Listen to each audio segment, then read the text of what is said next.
Now, we were actually at Cambridge at exactly the same time. I don't know if we ever met, but we're both from immigrant backgrounds. Your parents arrived in the UK from Uganda in the 1980s. Talk to me about your 3 years there. Was it a positive experience overall?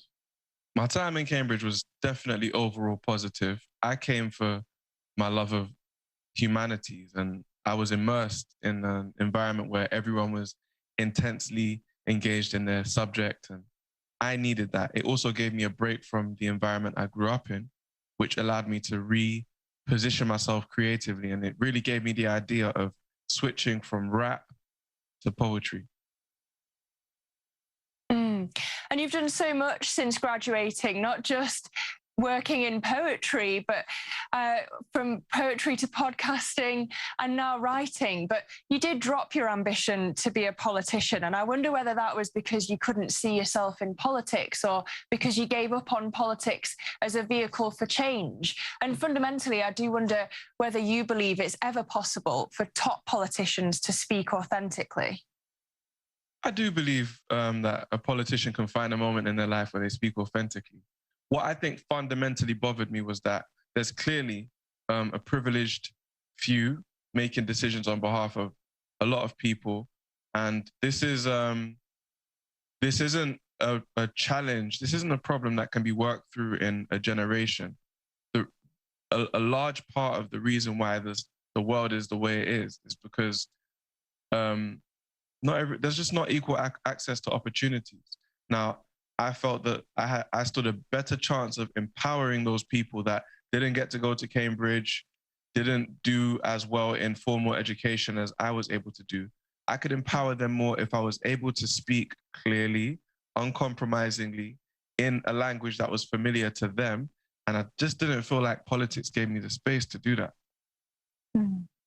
And you've even pushed the boundaries in terms of the podcast format with Have You Heard George's podcast, which you've hosted since 2018.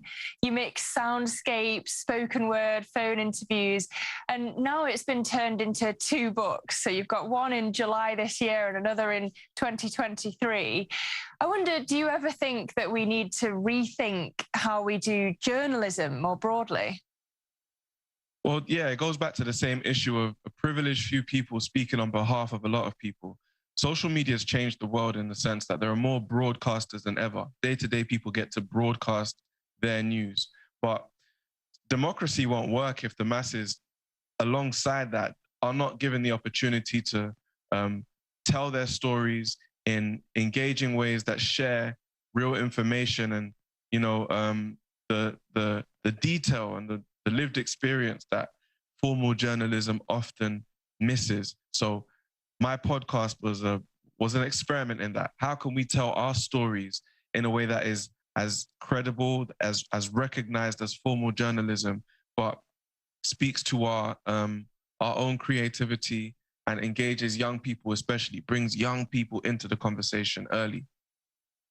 And I mean, speaking of people using social media to tell their story, that's obviously something that's really happening with the war in Ukraine at the moment. You've spoken a lot about race. Does the media have a blind spot when it comes to its treatment of Ukrainian refugees compared to those from Afghanistan and Syria before them? Yes, media does have a different approach. The British media has a different approach, or Western media has a different approach to Ukrainian migrants than it does migrants from other areas. And I feel like it all comes down to a section of society speaking. And like you said, blind spot is a very good phrase because it's not always a question of overt, discrimination or intentional racism. But you just don't know what you don't know. You don't see yourself outside of your own experience. And a lot of the coverage around, the refugees from Ukraine has revealed that. And you've also done a lot of work in prisons with rehabilitation programs, and that work inspired your return to academia to study for a PhD in economics, focusing on how communities create their own value. Tell us a bit about that. I know that your tutor is the esteemed economist Mariana Mazzucato. Yeah. Shouts out to Mariana. When Mariana and I first met, we had a conversation. I had all these ideas around the role of rap music in our community and how it is the closest thing that we have to a central authority. And it allows us to create employment and opportunities that the formal economy would not be able to materialize for us. A government wouldn't be able to materialize the opportunities that we've been able to create through our own cultural output. So my PhD is very much about systematizing that. How can we make this a formal system, recognizing the value in our lived experience and creating employment out of that value?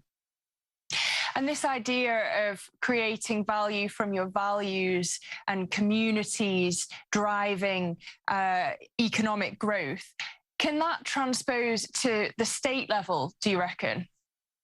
Most definitely. The state is already a key player in this. This just isn't talked about. It's not necessarily part of our public conversation yet.